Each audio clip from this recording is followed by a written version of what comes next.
രാജീവ് ചന്ദ്രശേഖരനും മന്ത്രിയായോ? അറിയാൻ വയ്യാഞ്ഞിട്ട് ചോദിക്കുക. കർക്കിടക വാവുബലിയോടനുബന്ധിച്ച് ഒരു പ്രത്യേക യോഗം ചേരുന്ന ദൃശ്യം ഇപ്പോൾ BJP-ക്കാർ പ്രചരിപ്പിക്കുന്നുണ്ട്.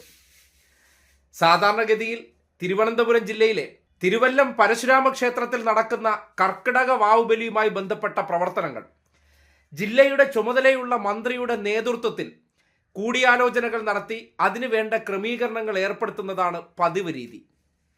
എന്നാൽ ഇന്നിപ്പോൾ ഒരു കാഴ്ച കാണാനിടയായി. ദൃശ്യങ്ങൾ പുറത്തു വന്നിട്ടുണ്ട്. രാജീവ് ചന്ദ്രശേഖരൻ തന്നെ നേരിട്ട് ക്ഷേത്രത്തിൽ പോയി കുറച്ച് BJP-ക്കാരെയും വിളിച്ചുകൂട്ടി, ഒപ്പം തന്നെ കുറച്ച് ഉദ്യോഗസ്ഥരെയും അവിടെ വിളിച്ചു വരുത്തി ഒരു പ്രത്യേക യോഗം. കണ്ടപ്പോൾ മന്ത്രിയാണ് വന്നിരുന്ന് ക്രമീകരണം ഏർപ്പെടുത്തുന്നു എന്ന് തോന്നിപ്പോവുകയാണ്.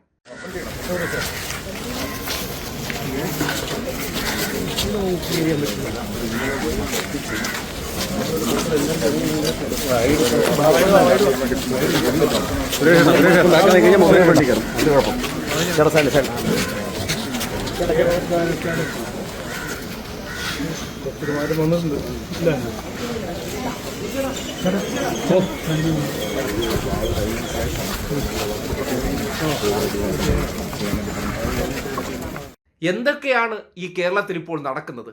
കേവലം 3 MLA-മാർ, അതിൽ നേമത്തെ MLA മാത്രമാണ് രാജീവ് ചന്ദ്രശേഖർ. പക്ഷേ തലസ്ഥാനത്തെ മന്ത്രിയുടെ പണിയെടുക്കുകയാണ്. തലസ്ഥാനത്തെ സംബന്ധിക്കുന്നിടത്തോളം CP ജോണും K മുരളീധരനും മന്ത്രിയായിട്ടുണ്ട്. മന്ത്രിമാർ ചേർന്ന് അവലോകന യോഗം ചേരേണ്ടത് നേരിട്ട് MLA എന്നുള്ള നിലയ്ക്ക് മേനോൻ സർക്കാരിനുള്ള സ്വാധീനം ഉപയോഗപ്പെടുത്തിക്കൊണ്ട് ഇങ്ങനെ ഒരു യോഗം ക്ഷേത്രത്തിലേക്ക് വിളിച്ചു ചേർക്കുമ്പോൾ എന്താണ് ഈ നാട്ടിൽ നടക്കുന്നതെന്ന് ഓരോരുത്തരും ചിന്തിക്കണം. കാര്യം 3 MLA-മാരെ ഉള്ളൂ എങ്കിലും ഭരണം നിർവഹിക്കുന്നത് ഇപ്പോൾ BJP ആണ് എന്നതിന്റെ നേർസാക്ഷ്യമാണ്. അല്ലെങ്കിൽ വാവുബലിയുമായി ബന്ധപ്പെട്ട അവലോകന യോഗം പ്രത്യേകമായി എങ്ങനെയാണ് MLA-ക്ക് വിളിച്ച് ചേർക്കാൻ കഴിയുന്നത്? മന്ത്രിമാർ ചേർന്ന് യോഗം ചേർന്നതിന് ശേഷം MLA-മാരെ കൂടി പങ്കെടുപ്പിച്ചാണ് ഈ പ്രവൃത്തികൾ ചെയ്യാറുള്ളത്. പക്ഷെ ഇതൊക്കെ ഇപ്പോൾ BJP-ക്കാർക്ക് തന്നെ നേരിട്ട് വിട്ടുകൊടുത്തിരിക്കുകയാണ്.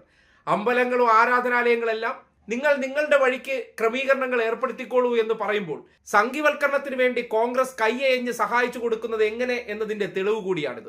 അല്ലാതെ BJP പ്രതിരോധിക്കുന്നതിന്റെ ഭാഗമായാണെങ്കിൽ ഇത്തരം പ്രവർത്തനങ്ങളിലൊന്നും BJP-ക്കാർ നേരിട്ട് ചെയ്യേണ്ട, സർക്കാർ ചെയ്തോളാമെന്ന് പറയാൻ പോലും തയ്യാറാകാതെ അത്തരം കാര്യങ്ങൾക്കെല്ലാം മൗന അനുവാദവും പിന്തുണയും കൊടുക്കുന്നുണ്ടെങ്കിൽ എന്താണ് മേനോൻ സർക്കാരിന്റെ നയമെന്ന് ഈ നാട്ടിലെ ലീഗന്മാരും മൗദൂദികളൊക്കെ ഒന്ന് കണ്ണു തുറന്ന് കണ്ടോളൂ.